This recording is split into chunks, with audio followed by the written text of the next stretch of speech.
Hallo ihr Lieben, herzlich willkommen auf meinem Kanal. Nach den letzten beiden Videos mit den Themen Mike Sanders gegen Seifert und 10 Wahrheiten über Mike Sanders werden gleich die 10 Wahrheiten über das Seifert folgen. Schau dir deshalb das Video an und schreib in die Kommentare, ob du demnächst auch andere Präparate in einem ähnlichen Video sehen möchtest. Jetzt ist aber erstmal das Seifert dran. Wo wird Seifert hauptsächlich eingesetzt? Seifert ist ein hochwertiger Schmierstoff zur Konservierung von Drahtseilen. Dank der ausgezeichneten Korrosionsschutzeigenschaften wird es seit Jahren in folgenden Bereichen eingesetzt: im Bergbau, auf den Schiffen, Bergbahnen, Fahrstühlen, Eisenbahn, auf den Brücken und im Kfz-Bereich. Wie wird Seifert aufgetragen? Seifert als ein Schmiermittel besteht unter anderem aus einem Lösungsmittel, das dafür sorgt, dass sich Seifert in einer flüssigen Form befindet.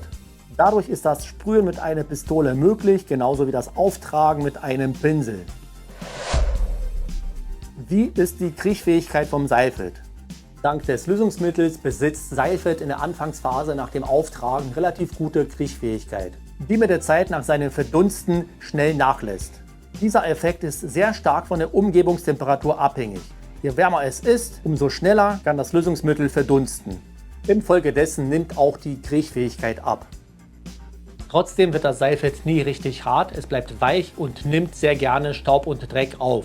Das beeinträchtigt aber nicht die Korrosionsschutzfähigkeit. Sieht aber nicht schön aus und für viele ist es dadurch nicht so interessant, zum Beispiel für die Anwendung am Unterboden. Wie wirkt Seifert auf Gummi- und Kunststoffteile? Wie bereits gesagt, besteht Seifert unter anderem aus einem Lösungsmittel. Dieses verträgt sich mit vielen Kunststoffen nicht sehr gut. Deshalb wird empfohlen, vor der Behandlung alle Gummi- und Kunststoffteile abzukleben. So ist es sichergestellt, dass sie nicht beschädigt werden. Kann Seifert direkt auf Rost aufgetragen werden? Ja, das ist möglich, aber aufgrund der begrenzten Kriechfähigkeit wird man damit nicht das optimalste Ergebnis erreichen. Es ist deshalb sinnvoll, im Vorfeld die betroffenen Bereiche mit einem Kriechöl zu behandeln. So wird man das beste Ergebnis erreichen. Alle Produkte habe ich dir unten in der Videobeschreibung verlinkt. Wie ist die Widerstandsfähigkeit vom Seifert? Wie widerstandsfähig Seifert ist, sieht man es dort, wo seine Haupteinsatzgebiete sind. Auf den Schiffen muss Seifert gegen Salzwasser und Feuchtigkeit kämpfen. Im Bergbau sind der Staub und der Dreck seine größten Feinde. In den Bergen kämpft das Seifert gegen die Temperaturunterschiede und das Wetter. Und hier an den Brücken, wo die Instandsetzungsarbeiten sehr zeitaufwendig sind, muss es sehr lange einen sehr guten Korrosionsschutz bieten. Also wie man sieht, muss das Seifert eine ganze Menge aushalten können. Wie sieht die Langzeitwirkung in Zahlen aus? Ich werde die Antwort auf den Kfz-Bereich begrenzen, weil es hier die meisten interessiert. Da die Langzeitwirkung sehr stark von der Kilometerlaufleistung abhängig ist, ist es sehr schwer, eine verlässliche Zahl zu nennen. Fakt ist, dass es aber einen sehr großen Unterschied gibt zwischen den Hohlräumen und dem Unterboden. In den Hohlräumen, wo die Bereiche relativ schwach beansprucht werden, haben wir in der Regel über mehrere Jahre einen sehr guten Korrosionsschutz.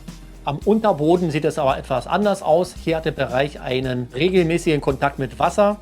Hier muss die Seifertschicht alle 2-3 Jahre erneuert werden. Wie sieht es aus mit dem Thema Schweißen und Seifert? Das ist ein heikles Thema. Seifert ist brennbar, deshalb ist hier auf jeden Fall Vorsicht geboten. Man muss also vor dem Schweißen das Seifert gründlich entfernen. Wie lässt sich das Seifert am besten entfernen?